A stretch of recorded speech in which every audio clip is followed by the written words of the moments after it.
അസ്സലാമു അലൈക്കും. വെള്ളി വെളിച്ചത്തിലേക്ക് സ്വാഗതം. ബിസ്മില്ലാ വൽഹംദുലില്ലാ വസ്സലാത്തു വസ്സലാമു അലാ റസൂലില്ലാ വഅലാ ആലിഹി വസ്വഹ്ബി അൽഫായിസീന ബിർലല്ലാഹ്. ക്രിസ്താബ്ദം 570 ഏപ്രിൽ മാസം, ഹിജ്റയുടെ 53 വർഷങ്ങൾക്ക് മുമ്പ് ഒരു വിശുദ്ധ റബീഉൽ അവ്വലിൻ്റെ 12 തിങ്കളിൻ്റെ ധന്യതയിലാണ് ലോകത്തിൻ്റെ വെളിച്ചമായ മുഹമ്മദ് റസൂലുള്ളാഹി സ്വല്ലല്ലാഹു അലൈഹി വസല്ലം തങ്ങളുടെ തിരുപ്പിറവി. അത് ലോകത്തിന് വെളിച്ചം തന്നെയാണ്, പ്രകാശം തന്നെയാണ്. അമ്പിയാക്കന്മാരുടെ പരമ്പരയ്ക്ക് അവസാന കണ്ണിയായിക്കൊണ്ട് അള്ളാഹു നിയോഗിക്കുകയാണ്, സൃഷ്ടിക്കുകയാണ്. പ്രവാചക സല്ലല്ലാഹു അലൈഹി വസല്ലം തങ്ങളുടെ തിരുപ്പിറവി നടന്ന നിമിഷം, അന്ന് അറേബ്യയുടെ ഒരു സന്തോഷം ചരിത്രത്തിൽ സുവിദിതമാണല്ലോ. അബൂലഹബ് തൻ്റെ ഒരു അടിമ സ്ത്രീയെ മോചിപ്പിക്കുകയാണ്, സ്വതന്ത്രമാക്കുകയാണ്. കാരണം ഈ കുഞ്ഞിൻ്റെ ജനനം ചെന്നറിയിച്ചപ്പോൾ അതിലുള്ള സന്തോഷം. ആ അബൂലഹബ് പിന്നീട് പ്രവാചകനിൽ വിശ്വസിക്കാതെയാണ് ഈ ലോകത്തുനിന്ന് വേർപിരിഞ്ഞത്. എങ്കിലും ആ ഒരു സന്തോഷം രേഖപ്പെടുത്തിയതിൻ്റെ പ്രതിഫലം എന്ന നിലയിൽ സർവശക്തനായ അള്ളാഹു നരകശിക്ഷയ്ക്കിടയിലും അബൂലഹബിന് തിങ്കളാഴ്ച ദിനങ്ങളിൽ സന്തോഷം നൽകുമെന്ന് സ്വഹീഹായ ഹദീസുള്ളപ്പോൾ, മുത്തനബി സല്ലല്ലാഹു അലൈഹി വസല്ലം തങ്ങളുടെ ജന്മദിനാഘോഷം ആഗോളതലത്തിൽ വളരെ ആവേശപൂർവം നടന്നുകൊണ്ടിരിക്കുന്ന ഈ ധന്യമുഹൂർത്തങ്ങളിൽ അവസരോചിതം സന്തോഷത്തിൻ്റെ, തിരുജന്മത്തിൻ്റെ പേരിലുള്ള ആഹ്ലാദത്തിൻ്റെ വിശ്വാസ പൂർത്തീകരണവും മുഅ്മിനീങ്ങൾ, വിശ്വാസികൾ ചെയ്തുകൊണ്ടിരിക്കുന്ന നടപടി ക്രമങ്ങളുടെ പ്രാമാണികതയും ഇവിടെ നമുക്ക് ബോധ്യപ്പെടുകയാണ്. മുത്തനബി സല്ലല്ലാഹു അലൈഹി വസല്ലം തങ്ങളുടെ ബാല്യകാലവും ചരിത്രത്തിൽ നാം കേട്ടതാണ്. അന്ന് അറേബ്യയിൽ നിലനിന്നിരുന്ന വൃത്തികെട്ട ഒരു സംസ്കാരവും ആ യൗവനത്തെ ബാധിച്ചിരുന്നില്ല. എല്ലാ ജനങ്ങളും അൽ അമീൻ, വിശ്വസ്തൻ എന്ന് ചരിത്രത്തിൽ വിളിച്ചതുമൊക്കെ നാം വായിക്കുകയും കേൾക്കുകയും ചെയ്യുമ്പോൾ, ആ കാലഘട്ടത്തിൽ കഅബ പുനർനിർമ്മാണ വേളയിലുണ്ടായൊരു സംഭവം നമ്മുടെ ശ്രദ്ധയിലുണ്ടല്ലോ. കുടുംബക്കാർ, ഗോത്രക്കാർ തമ്മിൽ ഹജറുൽ അസ്വദ് എടുത്തു വയ്ക്കുന്ന കാര്യത്തിൽ ചില അഭിപ്രായ ഭിന്നതകൾ രൂപപ്പെട്ടപ്പോൾ, ആദ്യം ഇങ്ങോട്ട് കടന്നു വരുന്ന ആളാകട്ടെ അത് വെക്കണം എന്ന് തീരുമാനമുണ്ടാകുകയും അത് മുഹമ്മദ് നബി സല്ലല്ലാഹു അലൈഹി വസല്ലം തങ്ങളായിരുന്നു അങ്ങോട്ട് പ്രവേശിച്ചത്. പ്രവാചകൻ ചെയ്തതെന്താണ്?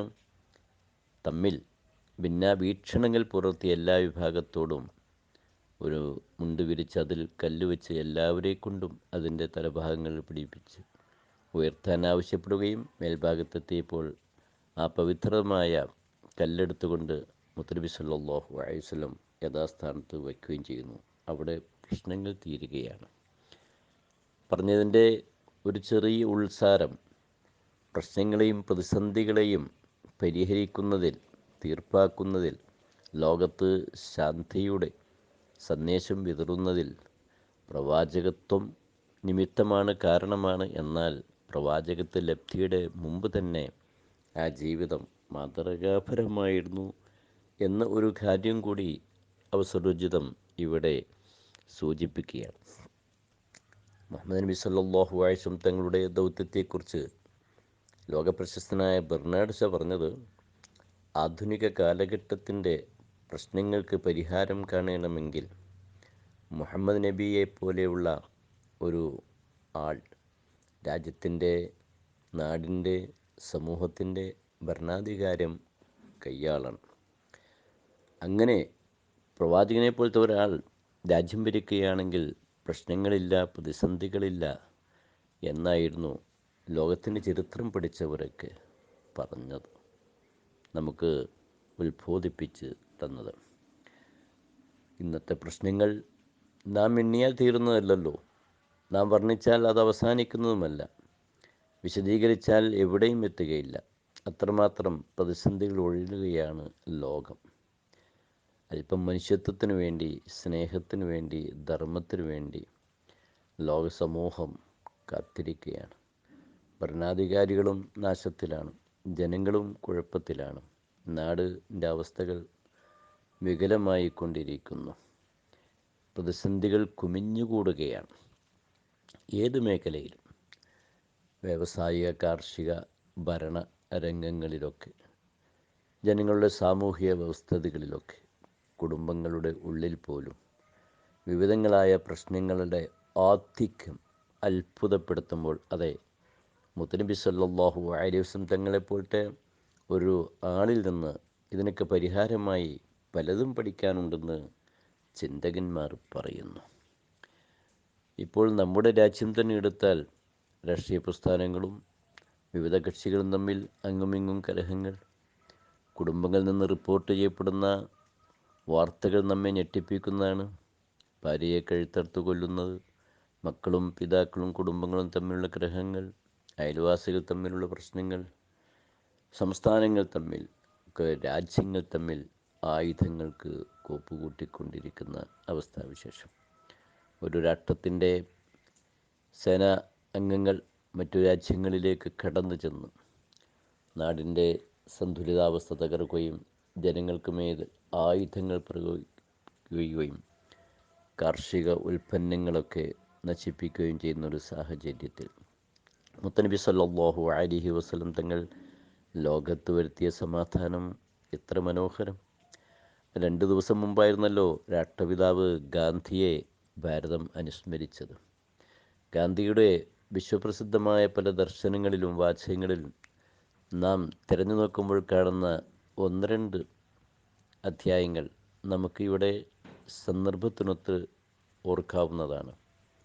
ലോകത്ത് ഇസ്ലാമിന് പ്രചാരമുണ്ടായത് വാളിൻ്റെ വിജയം കൊണ്ടല്ല, മറിച്ച് മുഹമ്മദ് നബി സല്ലല്ലാഹു അലൈഹി വസല്ലം തങ്ങളുടെ സത്യസന്ധതയും സ്നേഹവും സഹിഷ്ണുതയും നല്ല മൂല്യങ്ങളെ കൊണ്ടായിരുന്നു എന്നായിരുന്നു ഗാന്ധിജിക്ക് പറയാനുണ്ടായിരുന്നത്.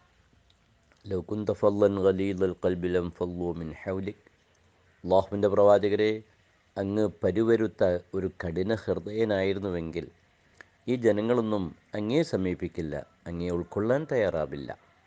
അതേസമയത്തോ ഇസ്ലാമിൻ്റെ പ്രചാരം ഇവിടെ വന്ന് ജനങ്ങൾ ഒരുപാട് പ്രതിസന്ധികൾ കാലത്തുണ്ടായെങ്കിലും, മർദ്ദനമുറകളൊക്കെ അരങ്ങേറിയെങ്കിലും സ്വമേധയാ ഇസ്ലാമിനെ ഉൾക്കൊള്ളാൻ വേണ്ടി മുന്നോട്ട് വന്നതല്ലേ അറബ് സമൂഹത്തിൻ്റെയൊക്കെ ചരിത്രമൊക്കെ. വിശുദ്ധ മക്കയിൽ തന്നെ ആദ്യം കുറഞ്ഞ പക്ഷങ്ങൾ ഇസ്ലാമിലേക്ക് കടന്നു വന്നു. ഖദീജ ബീവി ഉൾപ്പെടെ ചില, അബൂബക്കർ സിദ്ദീഖ് തങ്ങൾ ഉൾപ്പെടെ. പിന്നീടത് അല്പം വിശാലമായപ്പോൾ അന്നത്തെ ഖുറൈശി സമൂഹം വലിയ കോലാഹലങ്ങളൊക്കെ സൃഷ്ടിച്ചു. ധർമ്മത്തിലേക്ക് കടന്നു വരുന്നവരെയൊക്കെ തടയാനും പ്രതിരോധിക്കാനും വരെ തയ്യാറായി. അങ്ങനെ ചില പ്രതിരോധങ്ങളൊക്കെ പ്രവാചകർക്കും അനുയായികൾക്കും നേരെ ഉടലെടുക്കുകയൊക്കെ ചെയ്തത് ചരിത്രത്തിൽ നാം കേട്ടിട്ടുണ്ട്. എന്നാൽ അവിടെയൊക്കെ ആയുധ പ്രയോഗങ്ങളെ കൊണ്ടല്ല, പിന്നെയോ വെല്ലുവിളിയെ കൊണ്ടല്ല, ഭീഷണികളെ കൊണ്ടല്ല, പ്രവാചകർ സ്വല്ലല്ലാഹു അലൈഹി വസല്ലം തങ്ങൾ മുന്നോട്ട് വെച്ച ദർശനങ്ങളുടെ മഹിമ മനസ്സിലാക്കിക്കൊണ്ടാണ് ഈ ലോകത്ത് ഇസ്ലാമിന് പ്രചാരം സാധ്യമായത്. ഇതേ ഗാന്ധിജി തന്നെ പറഞ്ഞു, കലഹിക്കുന്ന, ഭീഷണിയിലായ, പ്രതിസന്ധിയിൽ വീഴുന്ന ജനങ്ങൾ തമ്മിൽ അങ്ങുമിങ്ങും പോർവിളികൾ നടത്തുന്ന ഭാരതത്തെ, ഇന്ത്യയെ നോക്കിക്കൊണ്ട് ഗാന്ധിജിക്ക് പറയാനുണ്ടായിരുന്നത്, ഈ നാടിന് വന്നു കാണാൻ ഞാൻ ആഗ്രഹിക്കുന്നത് ഉമറിൻ്റെ ഭരണമാണ് എന്ന് പറഞ്ഞാൽ, മഹാനായ ഉമർ ഇബ്നുൽ ഖത്താബ് റളിയല്ലാഹു അൻഹുവിൻ്റെ ഭരണം ലോകപ്രസിദ്ധമാണ്, സത്യസന്ധമാണ്. ആയുധങ്ങളെ കൊണ്ടായിരുന്നല്ലോ. ഖലീഫയുടെ കാലത്തെല്ലാം വിവിധ ന്യൂനപക്ഷങ്ങൾക്കൊക്കെ വളരെ നല്ല സ്നേഹത്തിൻ്റെയും സഹിഷ്ണുതയുടെയും ഉജ്ജ്വലമായ മാതൃകകൾ സമ്മാനിച്ച എത്രയെത്ര ഉദാഹരണങ്ങളാണ് ചരിത്രത്തിൽ സൂര്യപ്രകാശം പോലെ മായാതെ മറയാതെ മങ്ങാതെ നിലനിൽക്കുന്നത്. ആ ഉമറിൻ്റെ ഭരണം ഇന്ത്യയിൽ വന്നു കാണാൻ ആഗ്രഹിക്കുന്നു എന്ന് ഗാന്ധിക്ക് പറയാനുണ്ടാകുമ്പോൾ, അതെ, ഇസ്ലാം സ്നേഹമാണ്, സമാധാനമാണ്, സൗഹാർദ്ദമാണ്. പ്രവാചകനായ മുത്തുനബി സല്ലല്ലാഹു അലൈഹി വസല്ലം ഇത് സ്വന്തം ജീവിതത്തിൽ നടപ്പാക്കി, കുടുംബത്തിൽ നടപ്പാക്കി, അയൽവക്കങ്ങൾ നടപ്പാക്കി, രാജ്യത്ത് നടപ്പാക്കി, രാഷ്ട്രങ്ങളിലും അത് നടപ്പിൽ വരാകുന്ന ഒട്ടേറെ ഉദാഹരണങ്ങൾ. മുത്തുനബി സല്ലല്ലാഹു അലൈഹി വസല്ലം തങ്ങൾ സ്വന്തം നാട് വിട്ടുപോകുമ്പോഴുണ്ടായ രംഗം വിശുദ്ധ ഖുർആൻ അവതരിപ്പിക്കുന്നുണ്ട്. അള്ളാഹു സമാധാനിപ്പിക്കുകയാണ്, വിഷമിക്കേണ്ട, ഇങ്ങോട്ട് മടങ്ങിക്കൊണ്ടുവരാം. അങ്ങനെയാണല്ലോ ഹിജറ പോയതും പിന്നീട് മക്കം ഫത്ഹ് വേളയിലൊക്കെ തിരിച്ചു വന്നതും. മദീനത്ത് എന്നിട്ടും അവിടെയുള്ള യഹൂദികൾ ഉൾപ്പെടെയുള്ള വിഭാഗങ്ങളുമായി പ്രവാചക സല്ലല്ലാഹു അലൈഹി വസല്ലം കൈകോർത്തതും സമാധാന സന്ധി സംഭാഷണങ്ങൾക്ക് അവസരമൊരുക്കിയതും ചരിത്രം വിവരിക്കുന്നുണ്ട്.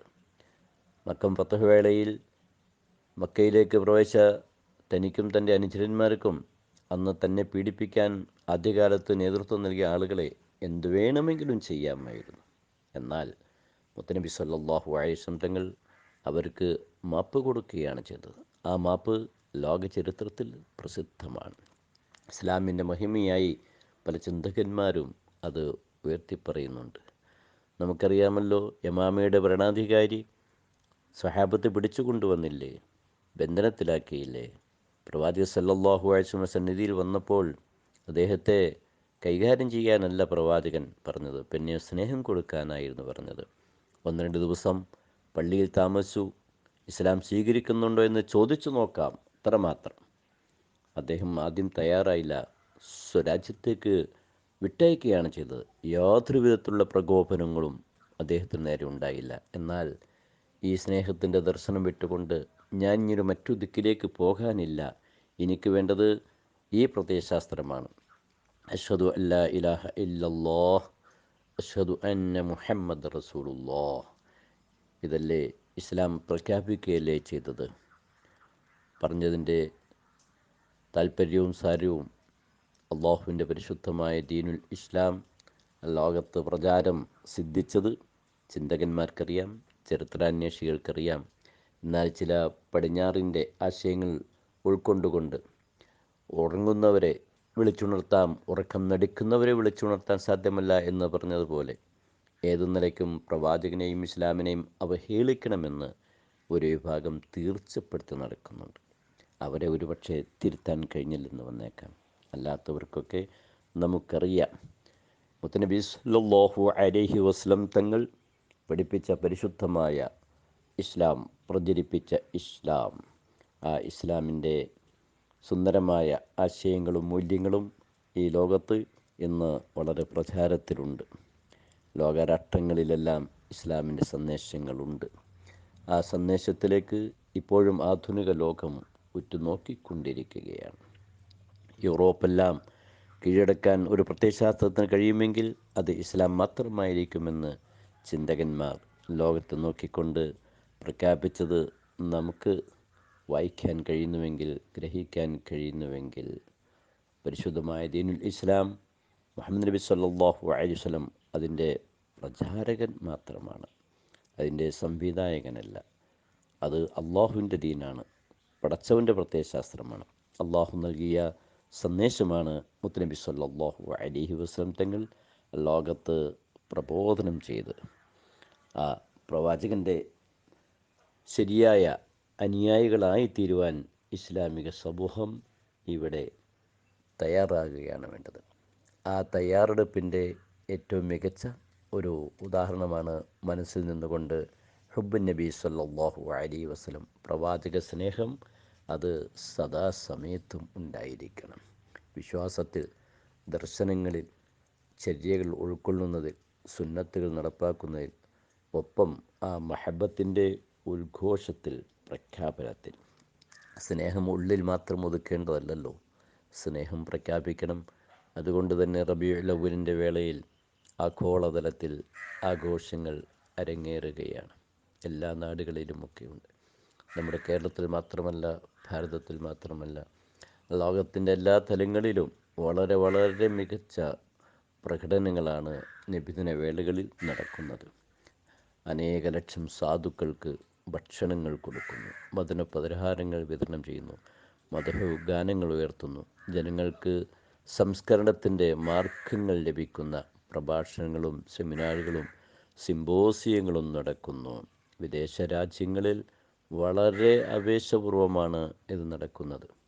മഹാനായ സുൽത്താനുൽ ഉലമ എ.പി. അബൂബക്കർ മുസ്ലിയാർ ഉസ്താദ് അവർ അമേരിക്കയിൽ ചെന്നപ്പോൾ ഒരു മീലാദ് പ്രോഗ്രാമിന് ഒരു വീട്ടിലേക്ക് കയറി ചെന്നത്. അനേകം ജനങ്ങൾ അവിടെ ഒത്തുകൂടിയിരിക്കുന്നു. അവിടെ വലിയ സൽക്കാരങ്ങൾ നടക്കുന്നു. ഒരു പ്രഭാഷണത്തിൽ പറഞ്ഞത് ഓർക്കുകയാണ്. ഈജിപ്ഷ്യൻ സർക്കാർ ഒരുക്കുന്ന മീലാദ് സമ്മേളനം മീഡിയകളിൽ വാർത്തയ്ക്കാൻ കഴിഞ്ഞിട്ടുണ്ട്. ചെച്നിയൻ ഗവൺമെൻറ് തന്നെ മീലാദ് പരിപാടികൾക്ക് നേതൃത്വം കൊടുക്കുന്നു. അതെ, സർക്കാർ തലത്തിലും അങ്ങനെ ഉണ്ട് എങ്കിൽ പറഞ്ഞു വന്നത് മുഅ്മിനീങ്ങൾ വിശ്വാസികൾ അവരുടെ ഹൃദയത്തിൽ എപ്പോഴും അതുണ്ടാകും. കണ്ടില്ലേ, നമ്മുടെ കേരളീയനായ സൂഫി ലോകത്തെ വെള്ളി നക്ഷത്രമായിരുന്ന വെളിയങ്കോട് ഉമർ ഖാദി റളിയല്ലാഹു അൻഹു, എന്തായിരുന്നു അവിടുത്തെ ഇഷ്ക്, എന്താണ് അവിടുത്തെ സ്നേഹം. വിശുദ്ധ മദീനയിൽ ചെന്നുകൊണ്ട് മുത്തുനബിയെ നോക്കിക്കൊണ്ട് പറഞ്ഞില്ലേ, യാ അക്രമൽ ഖുറമാ അലാ അഅ്താബിക്കും ഉമറുൽ ഫഖീറുൽ മുർതജി ലിജനാബിക്കും യർജുൽ അത്താഅ അലൽ ബുകാഇ ബിബാബിക്കും വദ്ദംഉ ഫീ ഖദ്ദൈഹി സാല സജീമാ സല്ലു അലൈഹി വസല്ലിമു തസ്ലീമാ. മാന്യന്മാരിൽ ഏറ്റവും മാന്യനായ മുത്തുനബിയേ, പാവപ്പെട്ട ഉമറിദാ അങ്ങയുടെ ഔദാര്യം പ്രതീക്ഷിച്ചുകൊണ്ട് ഈ വിശുദ്ധ ഹദ്റത്തിൽ എത്തിയിരിക്കുകയാണ്. അതെ, ഇവിടുത്തെ വാതിക്കൽ, ഇവിടുത്തെ ഉമ്മരപ്പടിയിൽ എത്തി നിൽക്കുന്നു. കണ്ണുനീരുകൾ ഒലിക്കുകയാണ് നബിയേ. മജഫദം ഉൻ സാലമിൻ ഐനൈനി, അതിങ്ങനെ കവിൾത്തടത്തിലൂടെ ഒലിക്കുന്നു അങ്ങയോടുള്ള സ്നേഹം കൊണ്ട്. ഒരിക്കലും അത് പറ്റുന്നില്ല നബിയെ. കണ്ടോ എന്താണ് ഇഷ്ക്. ഷെയ്ഖ് റിഫായി റളിയല്ലാഹു അൻഹു ആ ഹളത്തിൽ വന്നുകൊണ്ട് ചൊല്ലിയ ഗാനങ്ങളും ചരിത്രത്തിൽ സുവിദിതമാണ്. അതേ, ഇഷ്കിൻ്റെ പ്രകടനങ്ങൾ നടക്കട്ടെ. നമ്മുടെ ഖൽബ് മഹബത്ത് കൊണ്ട് നിറയട്ടെ. മക്കളെയും കുടുംബത്തെയും നമ്മുടെ സഹോദരങ്ങളെയും ഒക്കെ ഈ ഇഷ്കിലേക്ക് നമുക്ക് ആനയിച്ച് പരിവർത്തനപ്പെടുത്തിയെടുക്കാം. എപ്പോഴും സൂചിപ്പിക്കുന്നത് പോലെ ഈ മഹബത്തിൻ്റെയും ഇഷ്കിൻ്റെയും പ്രകടനം എന്ന നിലയിൽ നമ്മുടെ ചര്യകളിലെല്ലാം മുത്തുനബി സ്വല്ലല്ലാഹു അലൈഹി വസല്ലം തങ്ങളുടെ മാതൃകകളെ, സുന്നത്തുകൾ, അവിടുന്ന് പഠിപ്പിച്ചെന്ന അമലുകൾ, കർമ്മങ്ങൾ പിൻപറ്റാൻ നമുക്ക് പ്രതിജ്ഞാപ്തരാകാം, സജ്ജരാകാം. അള്ളാഹു അനുഗ്രഹിക്കട്ടെ. വആഖിറു ദഅ്വാനാ അനിൽ ഹംദുലില്ലാഹി റബ്ബിൽ ആലമീൻ.